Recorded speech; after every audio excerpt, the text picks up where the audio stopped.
Welcome to the Rue Papers. I wanted to introduce you to someone new, someone who may have a story for you. This is Diana. She's a new library assistant.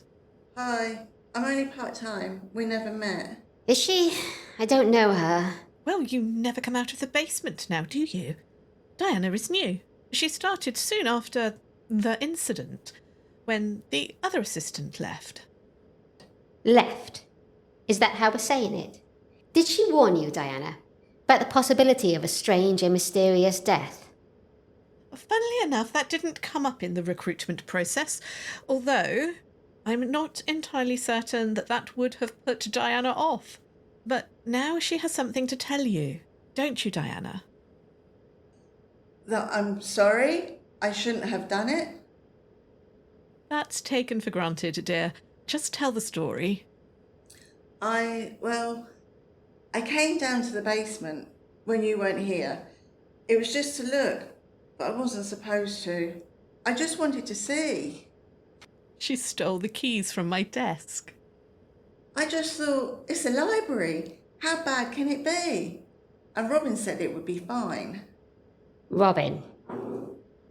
Hear the story be and enjoy it. For once, it's not in your voice. What difference does that make? More than you can possibly imagine. Hear the story be. Right. Okay. Well, I'm sorry if this sounds a little silly. I mean, it seems silly now. Now I'm saying it. I mean, monsters in a library. Who would have thought it? Oh, I think it. Shush, Bee. Your voice can't be in this story. What? So, it wasn't that long ago. Just a couple of weeks ago. I was working as a library assistant. You know that bit. And we were doing one of the late nights. And we were sitting at the desk. And there were no customers, so we were bored. And you can see the basement door from the desk. So I got to talking to Robin about the basement and what was down there. And Robin said he did know where the keys were. And I said, yes, I could get them. And then he said, well, why don't you go in? Shush. I wasn't sure if I wanted to go in. He told me the story. He said it was haunted, that a woman all in white with blood dripping from her eyes walked around down there. But then he said it was a joke and there was nothing down there but the old pipes. The story had been scary, but just old pipes. That was boring. And I didn't really believe in ghosts. I didn't want to be scared. I wanted to impress Robin, you know. And I asked him if he'd ever been down there, and he said no, he was scared of the dark. And it made me feel brave, because I never used to be scared of the dark, not even a little bit. Can we have some more lights on down here, please? The battery-powered lamp only, please, Bee.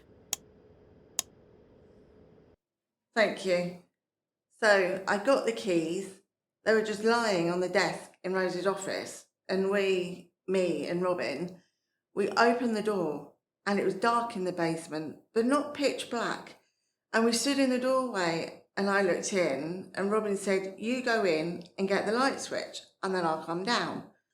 And I wanted to be brave, so I did. I mean, it was dark, but it wasn't pitch black, and all the library lights were on, and I wasn't scared of the dark. Not then. I wanted Robin to be impressed by me. I mean, he's nice, and I don't meet many nice people. And anyway, nothing bad ever happens in a library. Libraries are where I feel safe since I was a little girl. It wasn't far to the light switch, and I could see it from the door. And I got to it and switched on the lights, and then the door slammed shut. I thought it was just Robin playing a joke, so I laughed and banged on the door for him to let me back out again. I couldn't hear him on the other side. I couldn't hear anything, not even in the library. It took about 10 minutes. I was banging and shouting, and I realised Robin wasn't going to let me out. I thought maybe the wind had blown the door shut and he couldn't open it again. And of course, I had the keys. So obviously, he couldn't unlock the door again. Should have thought of that before. But because, of course, Robin wouldn't be so cruel as to shut me up down here deliberately. He wouldn't do that, would he? So I thought, it's just a library basement. It's not like I'm in a dungeon or a castle. I should be able to find my way out. I looked around and I saw there was a fire exit on the other side of the basement. That one over there? And if he couldn't let me out, I'd just go out that way and he'd have to reset the alarm. And I told him so through the door. And that's when the lights went out. I swear I didn't touch the switch. I wasn't scared, not really. It's just the dark and I was safe. I was in the library still and it was right there, just behind the door. And I knew the electrics were bad down here. All I had to do was walk right across the floor and through the archive shelves to the back fire door. Do you remember that game, Murder in the Dark? I was always really good at finding my way out with the lights off. I just thought about that. I got down the stairs and past the desk. I felt my way to the first set of shelves and I was fine. I was really fine. I was doing it. I was making my way to the fire exit. I knew where I was going and all I had to do was follow the shelves to the back door. Can you just shine the light around the shelves, please? Just for a moment. Thank you. Anyway, there I was, in the dark, in the shelves, feeling my way, and I was fine. But then I heard it. Another breath, just behind my own, like an echo of me breathing. That's what I thought it was, just a weird echo. So I held my breath. I could still hear it. I told myself it was just a weird draft, nothing more. And if I just stayed beside the shelf and walked on, I'd get to the back door eventually. It wasn't that far back. It was taking longer than it should have done to get there.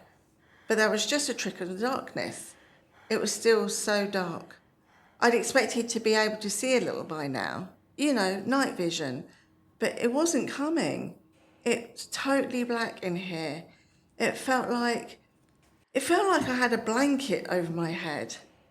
And the breathing seemed to be getting closer and closer. I began to think, if I just let go of the shelf and reached out behind me, there'd be something hit there. I got a little scared then. I told myself not to be a big baby. It was just a basement. But I couldn't help it. I felt like it was part of it. I've always been really good at working how. What am I supposed to be in any situation? Should I be quiet or chatty or... I was expected to be scared here. So I was. I didn't dare let go of the shelves. I just kept hold and kept walking, but it was taking so long, and surely the shelves weren't that long, and the breath seemed closer now, behind me. And then it was on my shoulder, and then I felt it. I felt the breath on my cheek. I screamed then, and I clutched the shelf. I had got it into my head that I'd be safe as long as I held on. I tried to tell myself it was a joke. It was Robin playing a joke on me. But I knew it wasn't. It didn't feel real, if you can understand that. It felt like I was in a story. I was reaching around the shelves, trying to find a torch or something, and then I grasped at something on the shelf. A little round stone, it felt like, with something carved on it. I just got hold of it and held on for dear life. I don't know why. I just needed to hold something because I could hear something more now. Footsteps, like a dog padding round me. A huge dog walking around the shelves, panting. I could hear its nails clicking on the floor, and still I could feel that breath against my cheek, and I just stood and held onto the rock and begged and pleaded and cried to be let out. I thought Robin would hear. I thought he would hear me crying and come let me out and tell me it was just a joke. You can hear the PA system in here. I heard Robin. He was announcing the library was closing, and I was really scared that he'd forgotten I was down here and he was going to leave me behind. I really screamed then, as loud as I could, and then I went quiet because I suddenly thought, I don't want the dog to hear me. I crouched down against the shelves as low as I could go and held onto the rock with both hands and listened. Whatever it was larger than a dog. I could hear it breathing and snuffling, and I could hear its footsteps hitting the floor, so heavy, like a sack of flour, and it was still so dark, pitch black, heavy darkness, and I held onto that rock and I prayed to that rock. I was going to die. I was certain I was going to die right here in this basement, because this is a place for dead people, and why am I here if I'm alive? Then there was a light. Not the electric light, just, like when you get a street light shining in through the window, like the light just sort of slips in from somewhere else. It was like that. And I heard, it's stupid, I know, I heard a music box. I don't know where it came from. And then the thing, it wasn't a dog anymore. It had changed. I could tell it had changed. I could tell it was walking on 2 feet now. Came round the corner and stood there, and now I could see it. Not clearly, just shadows and shapes, but I could see it. It was huge and hairy, and it had horns that curled round, and it stared at me, and I could hear it thinking. It didn't say anything, but I heard it say in my head, not the right voice. And I felt so ashamed. I didn't know why. I just knew there'd been a test and I failed. And now here was this thing judging me, and I felt all wrong and broken and little. And I think I wanted to die, to just not exist anymore, because I was wrong. There was a role for me here. It was to die. That was what I was supposed to do. I thought he'd kill me. It would kill me. I waited. I knelt at his feet and I waited, and I felt the rock in my hand. I held it up to him like a kind of offering. He took it from my hand and my skin burned where he had touched me. Look, you can still see the scar. And he looked at me and I felt him say, not yet, soon. Then the entire room was flooded with blue light. I think I fainted. I'm told I fainted. But what happened is that all the air left me and I couldn't breathe in anymore. It felt like there was no oxygen in the air at all.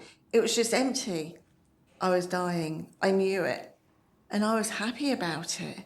I deserved it because I was the wrong person. And then I woke up out in the library. Robin told me I just stumbled out a moment ago and collapsed on the floor. He said I'd only been in the basement 30 seconds. I tried to tell him what I saw, but he just said it couldn't have happened. There hadn't been time. But it did. It really did. I quit. Just now. I went to Rose and I quit. I'm the wrong person for this job. I'm the wrong person for everything. Thank you, Diana. You can go now.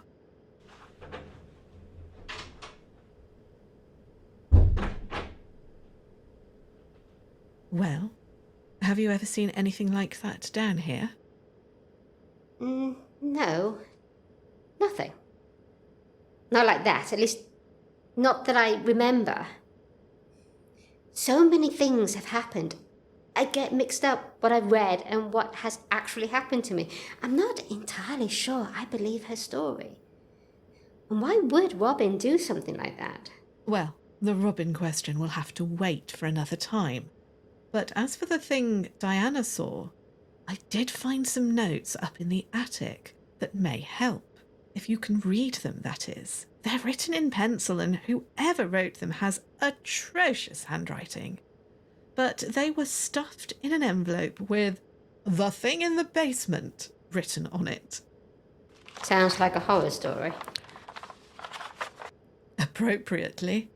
I'm sorry I didn't bring Diana to you earlier, I genuinely thought she had imagined the entire thing. I am trying to help, B. Trying to make up for... I know it doesn't. Not really. But I would like to help. Okay. All right. Well, I'll leave you to it. Good evening, B. Never mind me. I don't know what I'm saying. Things seem to have changed between the three of us, and I have no idea how to behave anymore.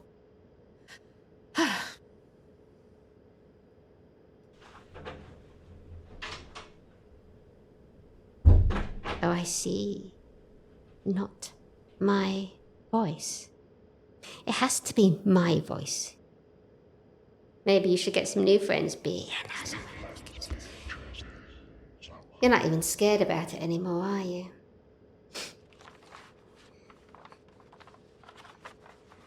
Okay. Right. Let me see. These notes. Hush, little one. Right. Notes. Oh, this handwriting really is terrible. Something about things I saw in the library basement? Well, that's guesswork. Someone has scribbled hexen heads here. I don't know what those are. Hang on, there's a name here written by Emily? Emily Barrett? Bartlett? No, not Emily. Emma, that's it. Emma Butler. What? But...